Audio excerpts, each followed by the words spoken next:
Bagaimana cara memulai dan memantapkan hati untuk berhijrah, Pak Ustadz?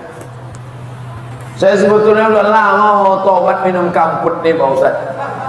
Kenapa kau belum berhenti juga? Itulah, belum dapat momentum yang pas lagi. Nih, momentum yang pas. Kebetulan habis tablik akbar pengajian Ustadz Somad di Percut. Kebetulan pula ini ujung bulan Zulhijjah mau masuk 1 Muharram. Sejak hari ini berhenti pakai sabu-sabu narkoba. Setuju? Sejak hari ini berhenti mabuk-mabuk, selingkuh dan buat dosa. Setuju? Setelah tekad berhenti, buang semua botol-botol minuman. Yang selingkuh buang nama-nama mantan-mantan itu, mantan 1, mantan 2, mantan 3, mantan 4, mantan 5, buang semua. Setelah itu ikut pengajian, menggabungkan diri dengan komunitas remaja masjid. Ada buat BKPRM, Badan Kontak Persatuan Remaja Masjid Sumatera Utara, Medan, Deli Serdang, ikut menggabungkan diri. Jangan sendirian, karena setan mendatangi orang yang sendirian. Zuhur berjamaah, asar berjamaah, komunitas berjamaah. Jangan lagi berkawan sama mereka. Saya berkawan sama mereka untuk gaul aja, Pak Ustadz. Nanti kau mau memancing mereka, rupanya bukan tukang pancing dapat ikan, tapi tukang pancing dilarikan ikan. Kau rasa kau sudah kuat? Oh, udah kuat ini, Pak Ustadz. Mancing. Iya, kalau datang ikan gembung, kalau ikan paus. Oleh sebab itu maka berjamaah. Alaikum bil jamaah. Ibu-ibu yang sudah hijrah, yang sudah pakai jilbab panjang, ikut wirid Yasin. Masih ada wirid Yasin di Percut? Hari Kamis apa hari Jumat? Kamis Jumat. Mantap, ikuti, lanjutkan, teruskan. Anak-anak kecil bawa, gendong-gendong tidur. Karena kadang anak kecil ini menangis, ibu yang sebelah marah. Alah, anak kau ni hanyutkan aja ke sungai gitu.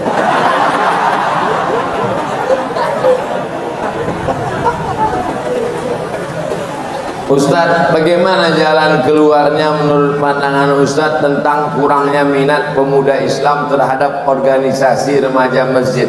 Baru ku bilang tadi,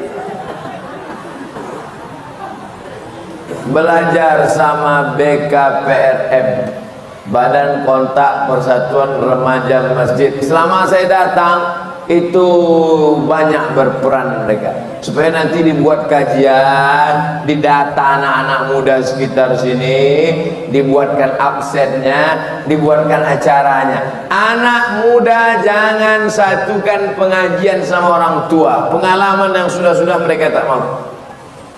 Anak muda, kenapa kalian tak mau datang?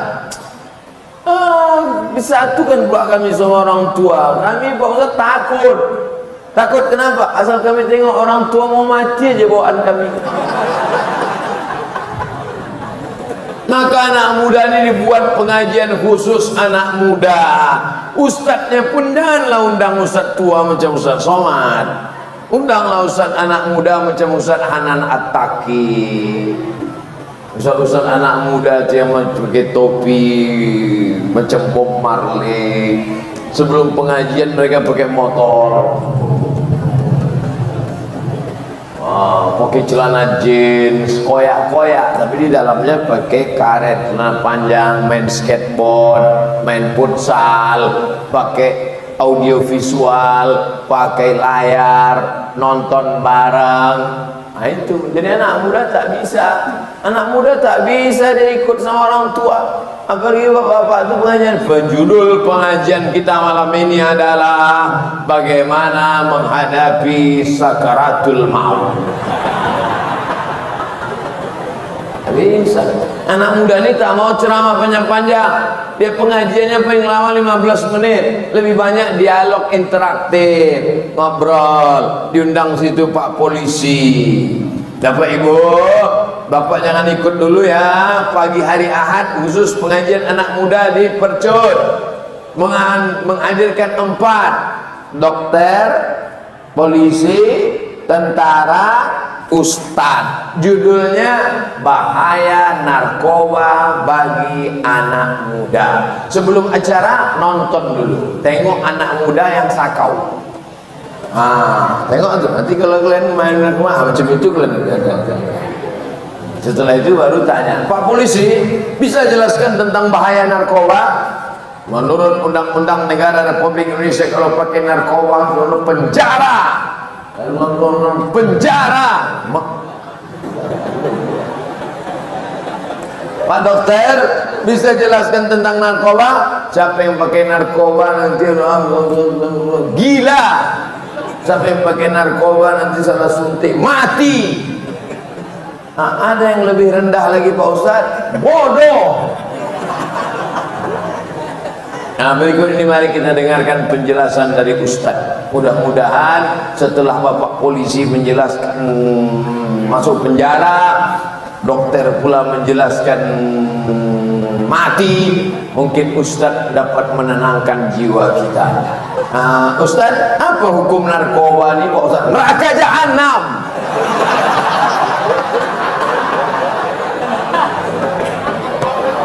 Itu hari Ahad. Hari Ahad depan buat lagi. Orang tua bapak-bapak tak ikut lagi. Hari Ahad yang kedua ini, kemarin kita sudah bahas narkoba. Ada hari Ahad ini, anak-anak remaja yang perempuan laki-laki, kita khusus praktek memandikan jenazah. Supaya mereka tahu, bapak-bapak, ibu-ibu tak perlu ikut, karena nanti yang mau mereka mandikan ini adalah bapak-bapak dan ibu.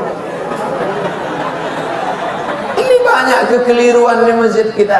Kalau udah cerita penyelenggaraan jenazah, yang ikut atu-atu. Ngapain ikut? Kan mau dimandikan nanti.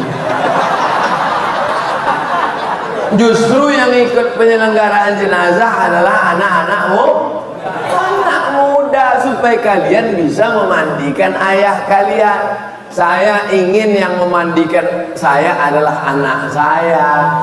Karena kalau anak saya mandikan saya, tak mungkin diceritakannya aib saya, buah hati belayan jiwa saya, darah daging saya, pasti menjaga kehormatan saya, tak mungkin dimain-mainkannya saya. Bapak-bapak yang sombong, bapak-bapak yang angkuh, anak kalian tak pandai mandikan, awas kalau kalian mati. Ini yang sombong dulu kan katanya. Ya ambilnya sikat gigi, cucuknya ke hidung.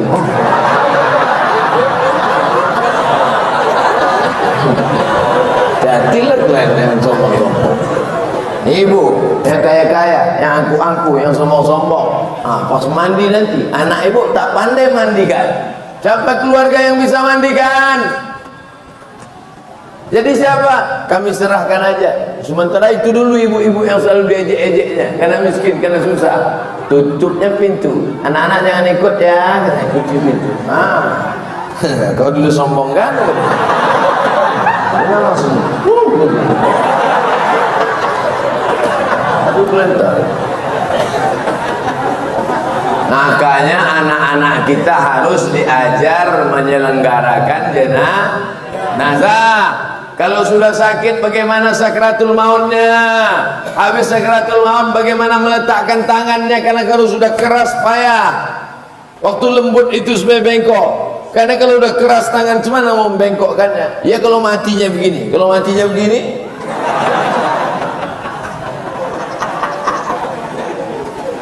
Bagaimana membuka kainnya? Jangan sampai setelah tangan bengkok cuma membuka baju pakai gunting, tak mungkin. Bagaimana mengatasinya waktu sakit? Bagaimana kalau dia meleleh air liurnya? Bagaimana kalau keluar muntahnya? Bagaimana kotorannya? Lalu kemudian bagaimana mandikannya? Setelah mandikannya bagaimana mengkafankannya? Setelah mengkafankannya bagaimana sholatnya?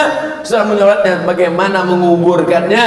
Setelah dikuburkan bagaimana mengirim doa-doa setelah mati. Itu diajarkan pada anak-anak muda supaya dia tahu mengurus kita dan supaya dia tahu bagaimana mati. Kalau dia sudah tahu mati menjadi rem supaya dia tidak pakai narkoba, menjadi rem supaya dia tidak berzina, menjadi rem supaya dia tidak buat dosa. Ini buat nanti kontak kontak dengan Ustadz Iqbal Sauki yang punya kontak dengan Badan Kontak Koordinasi Persatuan Remaja Masjid Sumatera Utara.